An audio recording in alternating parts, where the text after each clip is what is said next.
Welcome everybody to this week's Griffith Asia Institute Asia Research Story. I'm Renee Jeffery and it's my pleasure to be hosting another great Asia Research Story. It's particularly great to see so many of you joining us online today. I hope you're all keeping safe and well wherever you happen to be in the world right now. Before I introduce this week's guest, I'd like to acknowledge the traditional owners of the lands on which we're meeting, watching and participating in the event today. Today I'm on the lands of the Jagera and Turrbal people, and I pay my respects to their elders past and present. For those who are joining us via Zoom for the first time this week, welcome. It's great that you could join us. Can I please ask everybody to keep their cameras and microphones switched off for the duration of the session. This helps us with editing the session later so people can watch the video and enjoy the podcast if they weren't able to be with us today. But it also helps with connectivity issues. We're finding that with too many cameras and microphones on, we end up with some problems there. So thanks if you could please do that. There will be a short Q&A session at the end, so please submit your questions using the chat function. Of course, we'll also be over on Twitter later in the day. Our hashtag is Researching Asia Stories, so please continue on the conversation there later on. And lastly, those who are listening to the recording or watching it, I really hope you enjoy the conversation and that you're able to join us live at some time in the future. So I'm really excited to introduce this week's guest, Dr. Dhara Shah. Dhara is a senior lecturer in the Department of Business Strategy and Innovation at Griffith University. She has a Master's in Management from Mumbai University and Master's in Human Resource Management and a PhD from Griffith University. Dhara has held several academic positions and also worked as a cross-cultural and diversity consultant in and outside the university sector.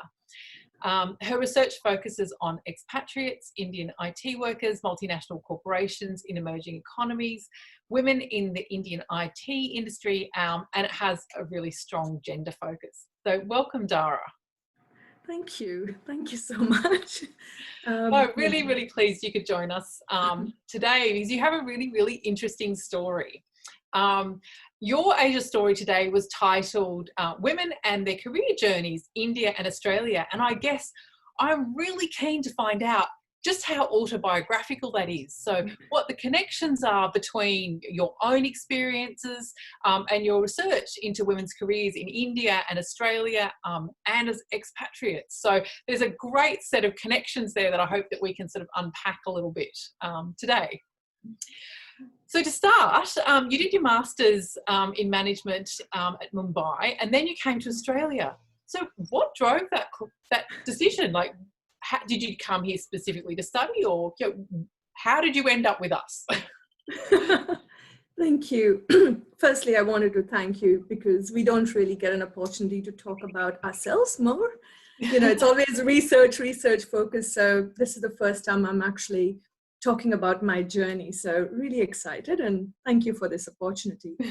Just to give you a brief background, I grew up in Mumbai, India, where in a traditional joint family where, you know, like 15 people under one roof, and really very chaotic, but lovely. And I did my Bachelor of Commerce and Master of Management there. I was working within advertising and marketing when I was in India, and got married, and my husband decided that he wanted to, you know, do his MBA. And so we chose Australia. We're very excited. It's like, oh, that sounds great. Absolutely no preparation. We didn't know many people in Australia, no family, nothing. And landed up here. We thought, you know, I'll get a job and he'll be studying. Life will be great. And got here, and I think I was the one who was in for a rude shock because he had his university to go to, and nobody actually recognized my skills, my education. And it was always about, you know, people would come very close to me and say, do you understand any English? And It was very interesting. Now, when I look back, I understand there was more because of my accent at the time. And, you know, people just thought they were being kind to me by talking to me like that. So in a way, all my experiences during that first year, I started losing my confidence. I did not understand what was going on. And my husband couldn't understand what was going on. He said, oh, everything seems to be okay. I've got enough to worry about with learning a new education style and everything. And there you are, you know, cribbing about, you know, how terrible life is here. And so I think in a way, at the time, I started from scratch. So I decided I'm going to do, you know, like I did some PR roles and I did customer service. All of that helped me understand the Australian culture. And I think that's where that journey for me started from, you know, coming from Mumbai to Brisbane, Australia. And was it always the plan to stay, or did that sort of just happen? Life just take you in that direction? We know that, you know, things change and opportunities come up, and life doesn't always take sort of a planned course. So, yeah. No, it was never actually a plan. In fact, you know, 5 or 6 years later, we were still here because, I mean, after my husband finished his studies, we got our permanent residency, and then we're like, oh, you know, we'll work here for a couple of years and go back.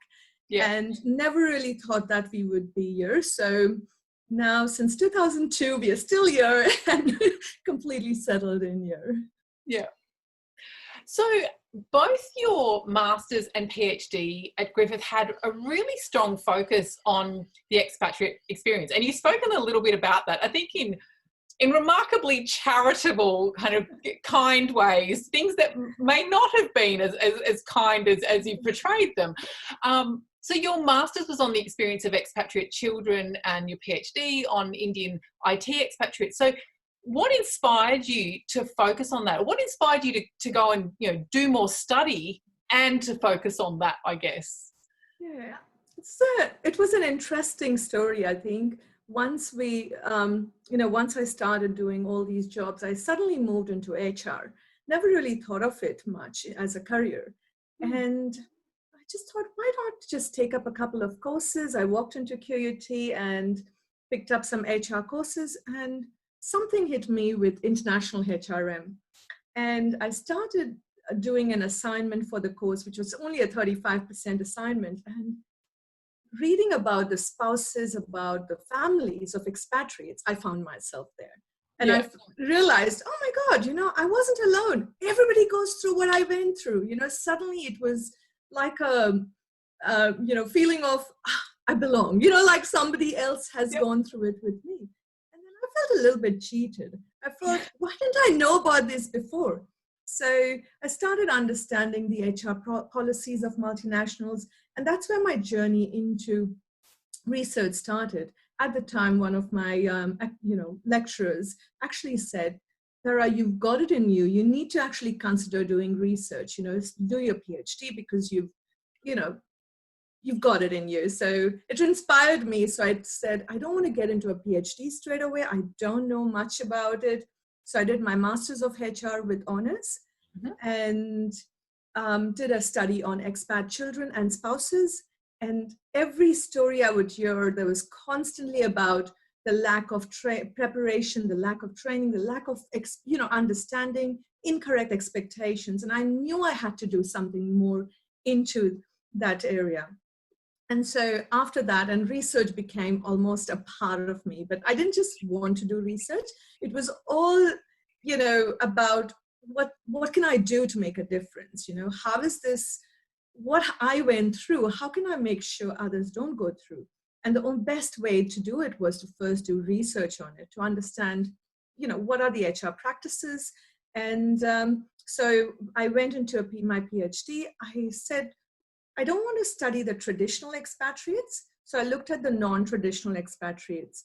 One of the things about the Indian IT workers, even though they are seen as expatriates, but they're not in a traditional sense, they don't get the perks of what not a traditional expat gets when they are traveling overseas. They don't get enough training. And so I did interviews with expatriates. I've written a couple of papers from that study just to kind of understand what were their experiences and what were the HR practices at the time and how did that impact on them. And some of the conditions in Australia that they were living in, within one particular apartment, there were like 10 people living because of the pay structures, all of that. So it was very, very interesting for me to start studying that. And during that study, I met a small group of women as well who had come through, but their experiences were very stark and very different. And there was a lot of these biases they kept talking about, inherent like lack of opportunities that they kept feeling like, I wish I had that opportunity or something. And they always had to fight for it. So that was my second research project that I knew I wanted to work on. But after I finished my PhD, I wanted to see how I can give back. So that's why I started working as a cross-cultural consultant. And I worked with a relocation company that had clients like BHP Billiton and Santos. And I did training for expatriate families and expatriates. It was really interesting because of my own experiences, because of my research, and because I was, I could relate to all of them. And that training really went very well. And so then the other part was to train people here to work effectively with, in a multicultural environment. So that's when I started, doing training for North Queensland government, for universities and things. Yeah. So you've really, really deliberately and explicitly combined academic work with your consulting work, and you also now, we'll get to it in a moment, you also have this sort of huge engagement agenda as well now. So lots and lots of different avenues here. So I guess I've got two questions about that. So given that you were working as a consultant and using your research skills in that environment, why did you decide in the end to pursue an academic career as sort of your main gig, if you like? And how does your consulting experience inform how you now do research as an academic? That's a very interesting question. I think it was 2014 when I started missing the research part of, like I was doing consulting full time. I was teaching at that time as well.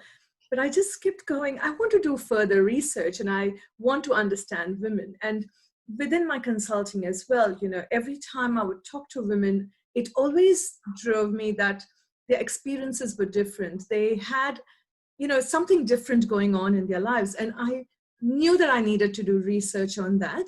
And the research drove me back into academia. I thought I would be able to balance the two. At the start, I tried to, but it was impossible because, it's a full-time academic career with research and teaching and everything that goes with it. Yep. So I did have to put the consulting on hold after a while. Mm. And sorry. No, just that sort of second question, I guess, about how that experience of consulting has helped you shape how you go about doing research now. Yeah. Yeah, I think now most of my research projects are around impact. So I just don't want to do a research because it's an interesting research question or there's a gap in the literature. Of course, you need to understand all of that.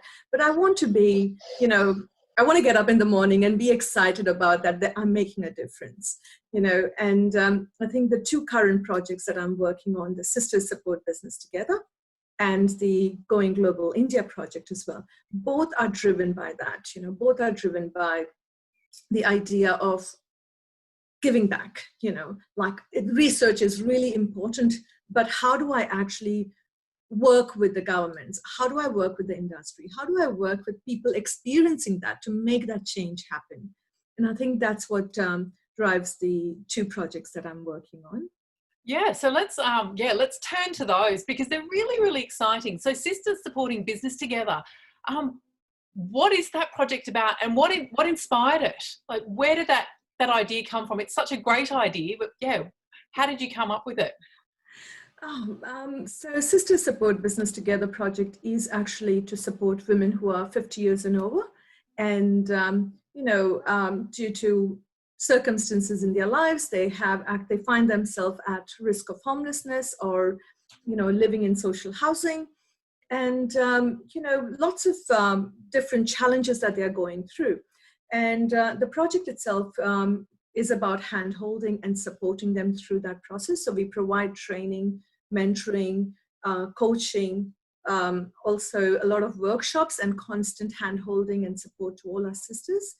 We, through that process of them gaining confidence. So it's not all about, so we give them up to $5,000 to start a business. And it is an Australian government funded project through the Try, Test and Learn funding.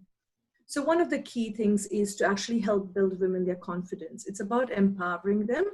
And so it's not about having a successful business or such, but overall they become more employable, they become more confident, whichever way they decide to go at the end of the project, they have got that confidence to do it. And honestly, we've got some wonderful sisters that, inspire me all the time with the way they actually are doing things, and a great team, I have to say. In terms of inspiration, it came through, with my work within on women and their careers, and looking at the challenges women were experiencing. And I did a community internship. So I designed a community internship with colleagues in India. And I took 11 students as well the next year. And that kind of gave me a good experience of the microfinance models to understand how a small loan can actually change lives change women's lives, bringing them together. And that really inspired me. And I was thinking about those models, the communities were developing and everything was really positive, and how I could bring it to Australia. And at the time, we were looking at the news, and everywhere it was about how women were finding themselves homeless. There was this whole tsunami of homelessness. So I'm like, how do I bring these two together? So after a year of going crazy about it, finally designed the project. And I have to say, I've had great support from the Griffith Business School and the Dean Engagement, and got through the grant from the Australian government, and Queensland government are partners on the project as well. Wow. I mean, really, really inspiring to hear about it, and to hear about something that's, has such tangible, such obvious sort of impact out there in the real world. Fantastic to hear about that. So I'm interested with this project in particular, how do you go about combining outreach with a research wing to it? Because this is about empowering women and about helping and about very real impact, but there is actual research in it as well, isn't there? So how do you do the research bit? So we actually, at the start, when sisters come in contact with us, we do an interview at the start once they join the program, and we go through their motivations. We look at their self-efficacy levels. So we are actually checking their self-efficacy over a period of 1 year, every 6 months. And so we do a survey as well. We do a quality of life self-efficacy survey, as well as their skills. So we're looking at how their skills are improving, how their motivations whether they are changing. And during the interviews, we also look at how they feel about their employability, where they are at. So our last survey will also be about their job and employment self-efficacy as well. So what we are looking into in terms of research is self-efficacy, the self-determination theory. And we have written a couple of conference papers to start off with, to understand, to start getting our ideas out, because there are so many different, outcomes out of this project in terms of research as well as policy.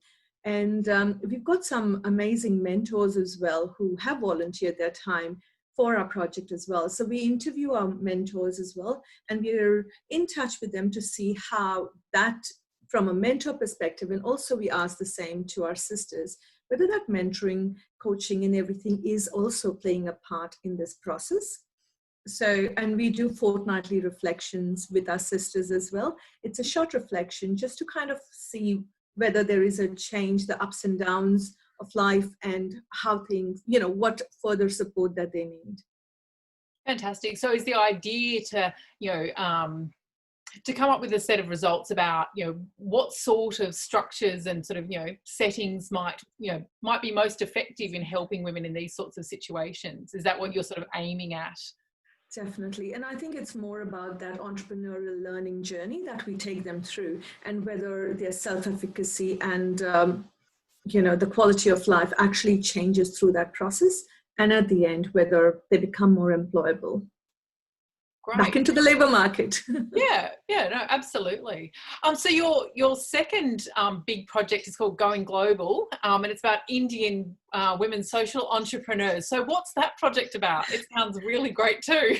Yeah, that project is mainly around the building community capacity. So one of the key things that we're learning from literature is how, there's this huge what's the word? A lot of people in India are becoming entrepreneurs. So there's a huge wave of entrepreneurship within the Indian scope, and women are actually quite active in that. However, there are a lot of challenges that they go through, and it came down to lack of opportunities and lack of international exposure. So it was important to understand, if given these opportunities, whether they take them on and how that actually helps them in terms of that community capacity. So the research agenda was what motivated them to become entrepreneurial, particularly social entrepreneurs. What are the challenges in terms of the entrepreneurship ecosystem that they experienced, whether they had enough mentoring, financial support, any cultural aspects as well. And the impact of it was, because it's a Queensland government grant from the International Education Training Partnership Funding, IETP funding. And so that was about doing a couple of masterclasses in India. And then we selected 10 women from those masterclasses and brought them to Queensland for a 1-week boot camp, gave them lots of opportunities to meet government officials. We did a lot of workshops at universities, met with Queensland entrepreneurs as well. So yeah, that's where it was. Fantastic. So in terms of, part of the research, part of this, looking at, what are some of the challenges that these, women are finding? What findings have you come up with so far? What have you learnt about, what the stumbling blocks to female entrepreneurship are for Indian women? I think it is quite interesting. Well, some of the, findings are quite similar to what women in the Western societies experience as well, with the banks and all of that, because of the lack of faith in women. But I think from an Indian perspective, we found that it was the family structures, it was the cultural aspects as well. And very interesting, because some women actually said to us, when I told my husband I wanted to do this, because it was a joint family, the in-laws would say, oh, it's just a hobby, give her some money to start something of her own, make sure that you do everything around the home and then go and do your hobby. And I think that those kind of cultural aspects of the joint family system, elders always giving money to the kids to, do something rather than them going out to the banks to getting loans and things. Those were some of the key themes that were coming out. We're still actually in the second phase of doing interviews and, looking at analysis and things, but it is quite an interesting study in itself, all the women's motivations to become social entrepreneurs, after having some great careers or being at home for years together, rather than just saying, I'm going out and wanting to earn money. They were all very, about, I want to give back. I don't care if I don't earn much money, but I want to do something that will make a difference, and it was really inspiring to actually talk. There were young as 23, 24-year-old entrepreneurs to 45, 50-year-old entrepreneurs. So a great range and great women. Do you think that's something new? And if it is something new, what do you think is motivating that? This idea of, instead of just going and getting a job, to become a social entrepreneur?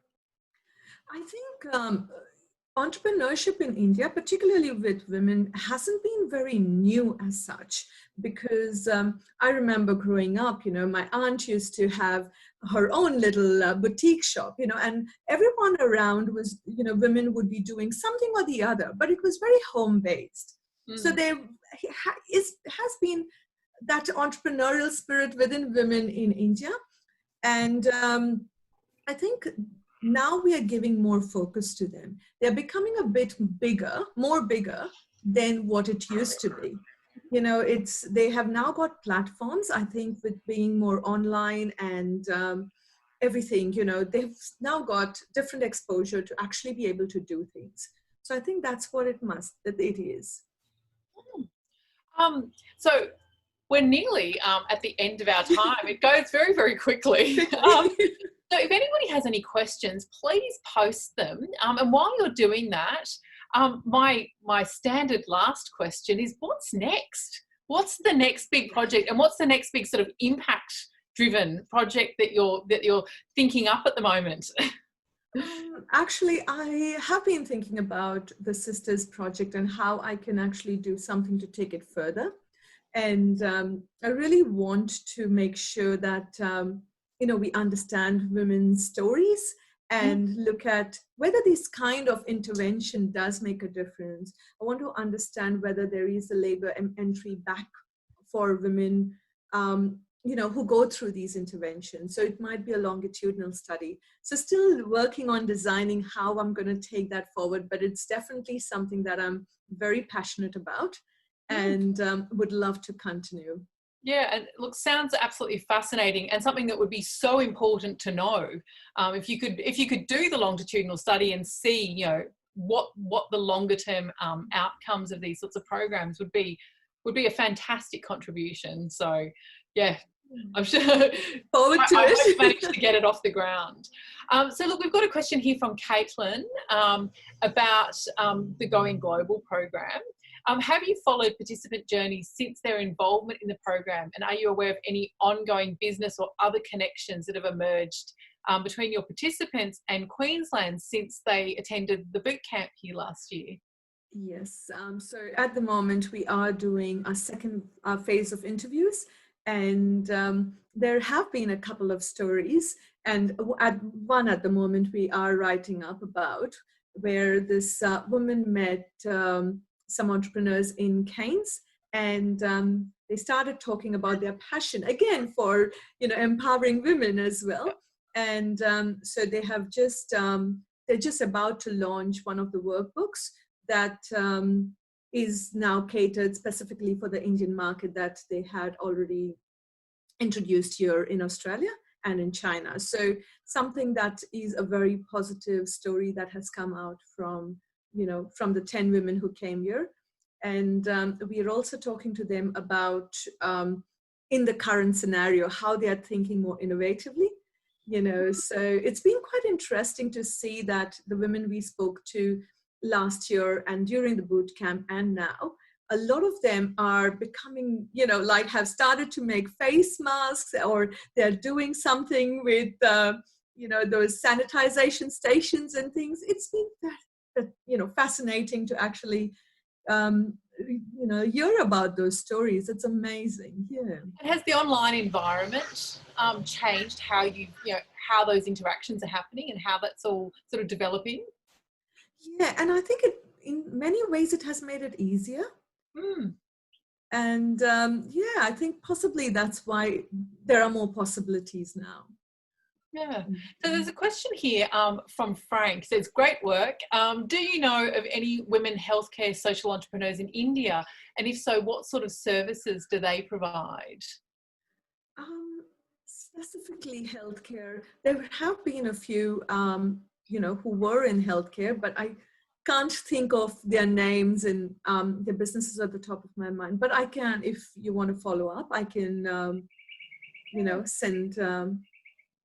make some connections. So I guess a follow on from that is, what sort of things are most of the women that you're interacting with doing? What sort of little businesses and programs are they engaging in?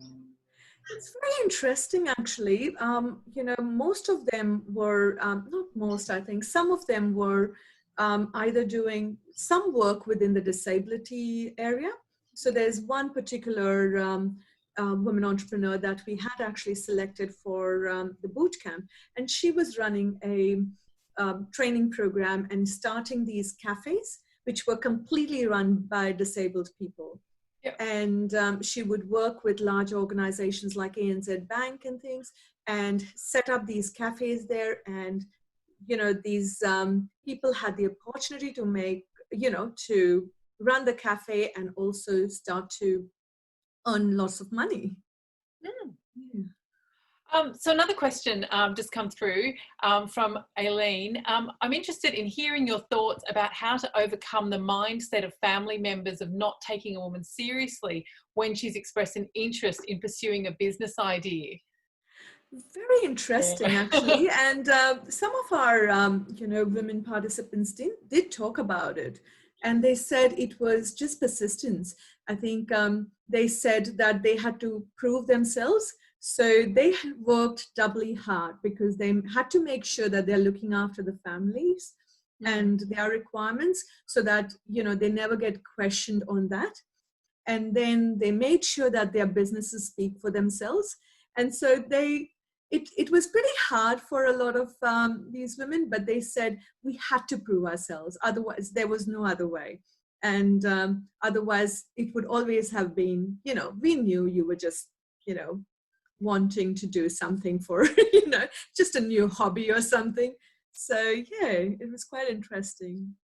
Wow. Well, look, a whole series of inspiring stories here, including yours. So thank you very much for your time today and for sharing all of these insights into how to do impact-driven research. We're so often thinking about research, and then once we've done our research, how it can have impact. But you're like a great model for how to start with the impact and then think about what the research requirements might be for sort of enhancing the impact. So it's almost circular, and just wonderful to hear about that. So I wish you all the best with these projects and any that come up in the future. And I hope we can talk again soon about whatever you do next. So thank you very much. And thanks everybody for joining us today.